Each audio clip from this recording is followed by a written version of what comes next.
Imagine this. You're out guiding a walk, maybe in the Cederberg Mountains. You duck into a cool rock shelter to get out of the sun, and you shine your light on the wall. And there it is, something totally extraordinary, an ancient painting of a person, but it has the head and the trunk of an elephant. You just stand there thinking, what on earth am I looking at? Well, let's dive into that, because this one image, it unlocks a whole different way of seeing the world. For decades, we really thought we had a solid answer for these strange figures. We call them Elephanthropes now. You know, the leading scientific theory pointed to one main explanation. But recently, something has shifted. By listening more closely to the descendants of the artists themselves, a much deeper and honestly, a much more incredible story is coming to light. So here's how we're going to break it all down. First, we'll look at the puzzle itself. Then, we'll check out that long-held scientific theory. After that, we're going to explore this powerful other story, one that comes directly from sand culture. We'll see how this new idea totally flips how we read a famous piece of rock art, and most importantly, what it all means for you when you're out there on safari. Okay, first up, the enigma itself. Let me tell you, these elephant-headed people are exceptionally rare. I mean, think about it. In the Cederberg, there are hundreds of sites with over 800 paintings of elephants, but only 2 are known to have these figures, just 2. A couple more have been found in the Drakensberg, and it's that rarity that makes them so fascinating and so important to figure out. Now, let's get a key term down.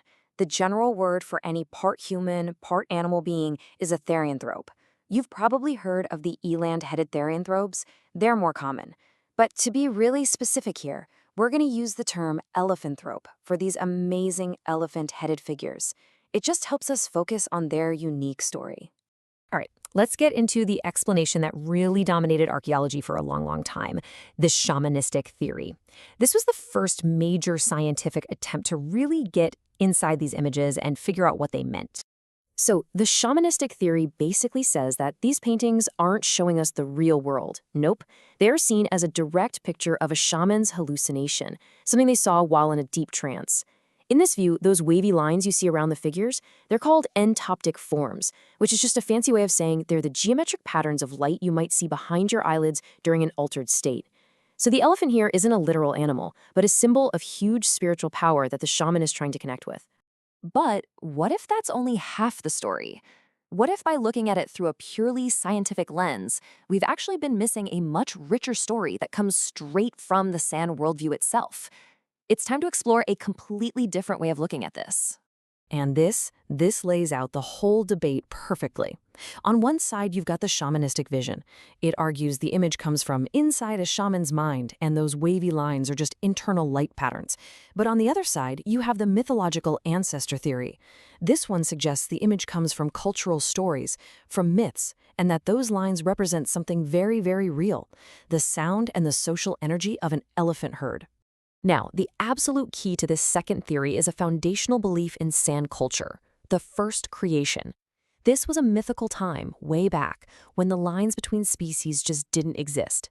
As the anthropologist Megan Beazle noted, animals were actually people first, so an elephant-headed person wasn't some kind of weird hallucination, it was an ancestor. In this quote, this one really gets to the heart of it all. The goal isn't to physically shapeshift into an animal. As the Juhan elder Glauco Kakese so brilliantly explained, it's all about connecting with the spiritual power, the very essence, or the feeling of that animal. It's what the San call Nam. And that distinction is absolutely vital for understanding what this art is all about. Okay, so now let's apply this new way of thinking to a real-world example, the incredible Monte Cristo rock art panel in the Cederberg. This is where the rubber really meets the road, where the theory gets tested against the actual evidence on the rock face. Remember those wavy lines, the ones the old theory called entoptic forms? Well, here's where it gets mind-blowing. When researcher Andrew Patterson showed these images to world-renowned elephant behavior experts, they saw something completely different.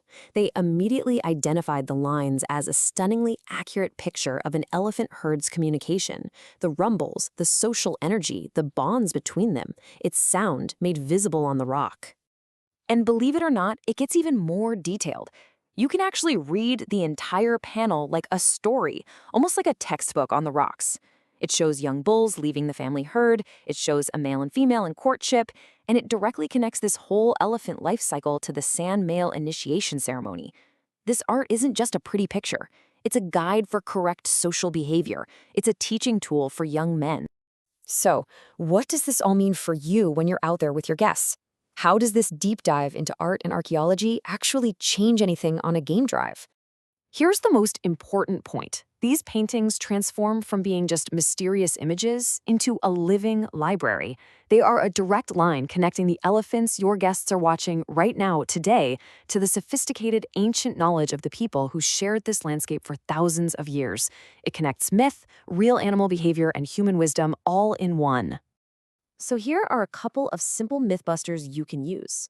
Myth: those wavy lines are just psychedelic patterns from a trance. Fact: no, they're actually a brilliant way of showing elephant communication and social energy. Another one: myth: the artists thought people could literally turn into elephants. Fact: it's about connecting with the feeling, the spiritual essence of the animal. You are definitely going to get this question, and a really great way to answer it is to say it's probably not an either-or situation. It's likely both. It's a painting of a mythological ancestor, a being from the first creation, who is being accessed through a powerful spiritual or trance-like experience. For the sand, you see, the world of myth and the world of spirit were never really separate. And what about this one? Why elephants? Why were they so special? There's a beautiful answer from Megan Beazle. She explains that for the San, really powerful animals were metaphors with the strength to bridge worlds. They were a way to connect with spiritual power, a way to understand their own society, and a way to tap into the life force of the entire world around them.